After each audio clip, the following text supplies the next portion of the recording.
Stage 2 is something called the pathway stage, and it's during this stage where you get to try the areas I mentioned earlier, and at the end of the confirmation stage you will focus on one particular area to really build your skills. So if that is, you've decided to take the media pathway, you will spend almost half of the course using the skills you learnt during that pathway to work on a project of your choice.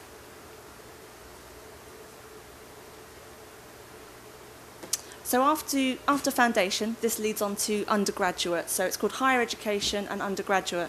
The courses which come under this area can be 2 or 3 years long.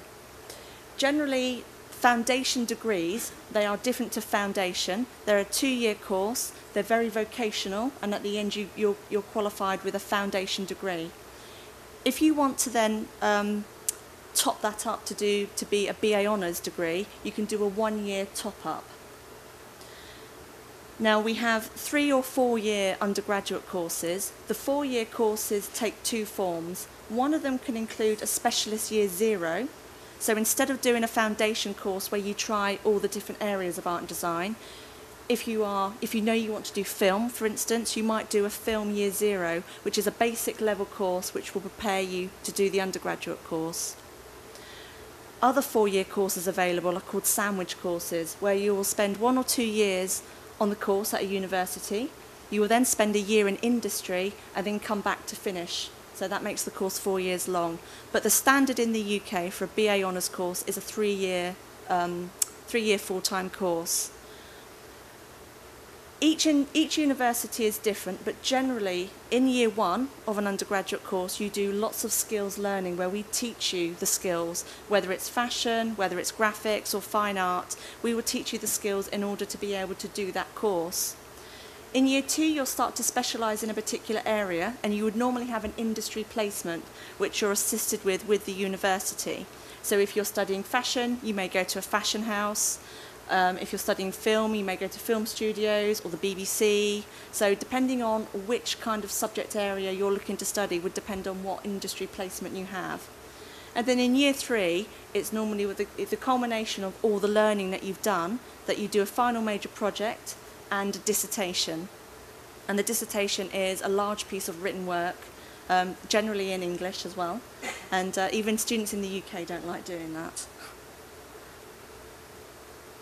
So postgraduate. So in the UK we have MAs, which are 1 or 2 years full-time. We have MBAs. Now MBAs in the UK generally need work experience. Normally a minimum of 2 years at managerial level before you are actually qualified to do an MBA. MBA stands for Master of Business Administration.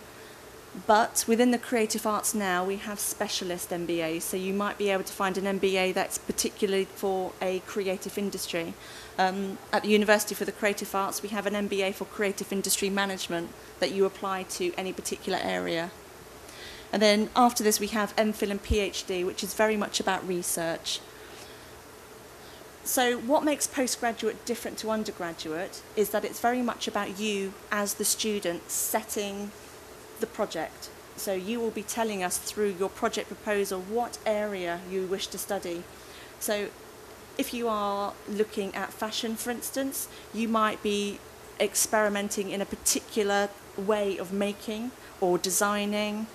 The end of your master's course can have very different outputs. It might not be a finally beautifully crafted finish of work. It can be very experimental, that you actually try lots of different things. And the MA courses take 2 very different areas. There's either very project-led, so the practical-based courses which you set yourselves, or they're very taught, so like management courses are very much taught, so we will lead you through the project. Because the practical courses are very much about you telling us what it is you're going to study, we expect you to have a background in that particular area.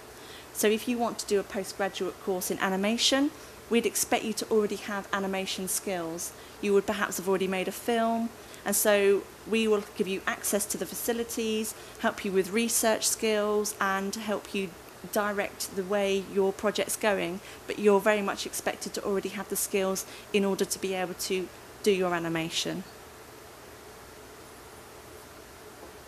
So we teach in different ways. It's not always in a lecture theatre.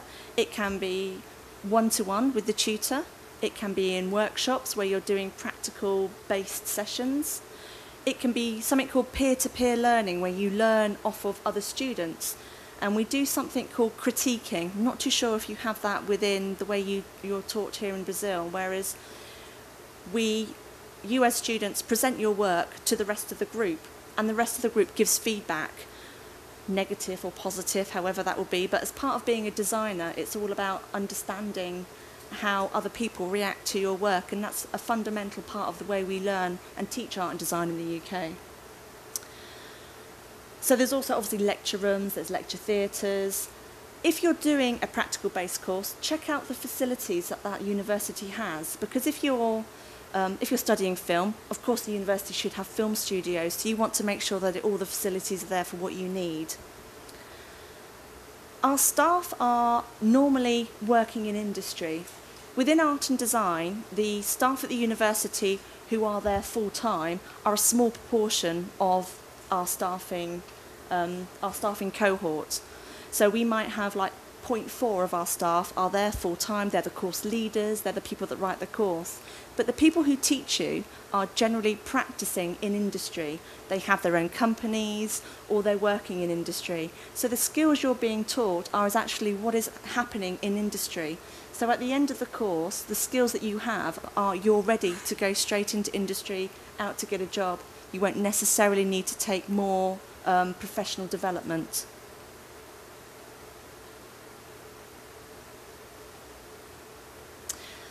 So just an idea of these are two undergraduate fashion students, obviously working together. These guys were working on their final major garments ready for Graduate Fashion Week. And this is an example in our broadcasting studios. So these would be journalism students or broadcast media students. So they're working in the green room. They will be doing practicing interviewing and presenting, and then afterwards, obviously, the background will be added for the TV viewers.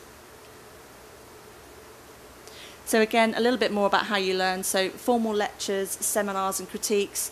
The good thing about being in a creative arts university is we have a lot of practicing people that come in and do visiting lectures. So there may be a fantastic lecture going on about fine art, an artist that's coming in to share their knowledge. You're welcome to attend any of these. Particularly as postgraduate students, we recommend that you go out and attend as many as possible. And within the universities in the UK, particularly the creative arts universities, they have open lectures available. So you can attend as many as you want at different universities, and they're generally free. Just that bit at the bottom there, academic written work.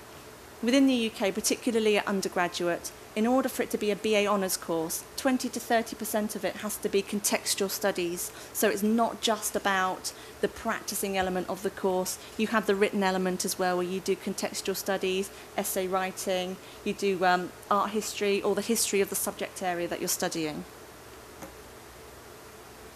These are foundation students working in a studio.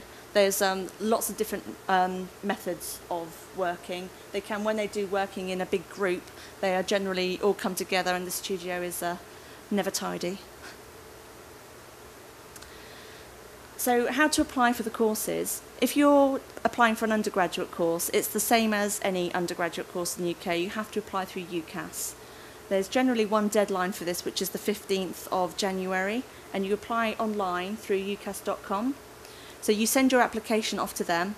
They will then send it to the universities you've applied for. If the university is interested in you, they will either invite you for an interview.